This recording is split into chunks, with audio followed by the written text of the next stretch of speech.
Selama 3 tahun 7 bulan, istri yang senantiasa membackup dengan kekayaannya meninggal. Orang kalau duitnya banyak kan dihargai ya Pak, dihormati. Karena istrinya duitnya banyak ya ditakuti, dihargai, disegani. Kemudian 3 tahun itu pula pamannya meninggal,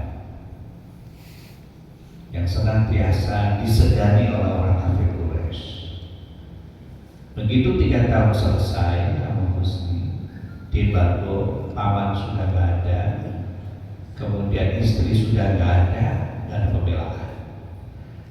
Rasul masih punya harapan perlindungan dari Raja Habasyah atau perlindungan dari seorang raja walaupun belum Islam, tapi dianggap menerima, pindahlah ke Taif.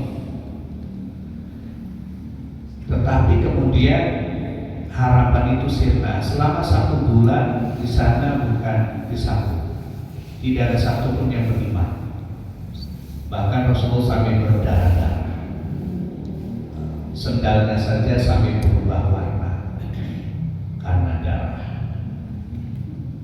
Walaupun ada ulama yang menjelaskan Rasul berulang kali mengusap darahnya. Begitu ditanya, khawatir darah itu menetes ke bumi. Kalau sampai menetes ke bumi, bumi marah bukan main, karena sampai darah Rasul menetes. Nah, akhirnya kemudian Rasulullah SAW keluar dari Taif dan beliau berteduh di bawah pohon anggur milik seorang Atabah. Atabah punya pembantu namanya Adas. Adas itu agamanya Majusi, dan Adas ini rela menjadi pembantunya Atabah karena membaca dalam kitabnya dia itu akan lahir atau telah lahir Faraklius, bahasa kita Nabi terakhir gitu kan, yang akan membawa rahmat seluruh alam dan akan lahir di sekitar itu. Begitu Rasulullah makan anggur itu mengucapkan Bismillahirrahmanirrahim, ada sakit. Loh, saya nggak pernah mendengar kalimat ini terusan dari orang Arab. Kata Rasul, kamu siapa? Saya Adas dari Mosul, Irak. Bahwa saya rela menjadi pembantunya Atabah karena saya mendengar Faraklius sudah hadir, sudah lahir, atau Nabi terakhir yang akan membawa rahmat itu telah lahir dekat daerah sini. Kata Rasul, ana dari Faraklius, saya lah orangnya. Langsunglah Adas beriman kepada Rasulullah Sallallahu Alaihi Wasallam. Kita ambil iman di Taif 1 bulan dan dapat pengikut, habis disambit dengan batu.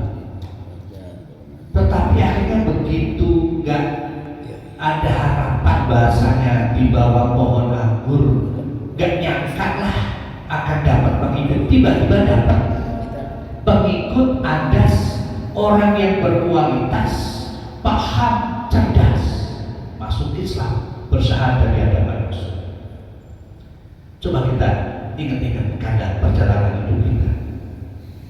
Kita pengen gitu kan, berusaha sekuat tenaga, susah, dapatnya B, tapi lebih bagus, tapi lebih kompeten, tapi lebih berkualitas. Kan sering kita begitu kan? Ya Allah, kita kejar-kejar ini nggak dapat, ternyata dapatnya Ajas. Walaupun satu berkualitas, cerdas, ya kan? Dia banyak baca-baca sejarah, banyak baca. Nah, akhirnya memperkuat perjuangan Rasulullah. Ini ada pelajaran penting. Jadi kadang kalau kita nggak mendapatkan apa yang kita harapkan, jangan kecewa dulu. Ikhlas saja, karena di balik itu ada sesuatu yang kita sendiri nggak tahu. Itu satu. Nah, akhirnya kemudian Rasulullah benar-benar berserah diri secara totalitas. Dengan doanya Rasul menyerahkan bahwa saya tidak punya apa-apa kecuali bergantung, bersandar kepada Allah Subhanahu wa Ta'ala. Mungkin ada ulama yang berargumentasi begini, Pak. Mungkin kemarin Rasul masih bersandar dengan istrinya. Mungkin kemarin Rasul masih bersandar dengan pamannya. Rasul masih berharap dengan penerimaan Taif. Setelah sandaran habis, harapan punah, kemudian pasrah totalitas kepada Allah. Disitulah letak kehebatan, kemujizatan Allah turun. Rasul langsung didatangi oleh malaikat dan di Isra dan Mi'rajkan. Latar kabunna tobakon tobak dari Masjidil Haram ke Masjidil Aqsa. Di Masjidil Aqsa sudah ditunggu oleh para nabi, oleh para syuhada, oleh para sholihin, oleh para seluruh makhluk yang ada di langit, dan Rasulullah didaulat sebagai seorang pemimpin atau imam.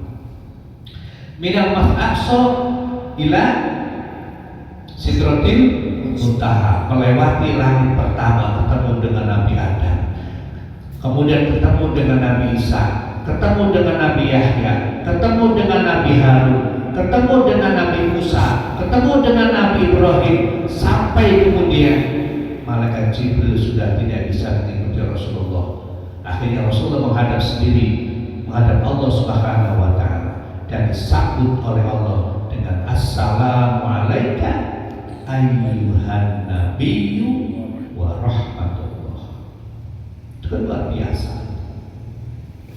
Tobakun tobak, langit pertama, langit kedua, langit ketiga, langit ketujuh, sampai langit ke-8 bertemu dengan Allah Subhanahu wa Ta'ala. Suratul Muntaha. Ini penafsiran lain dari latar kabunna tobakon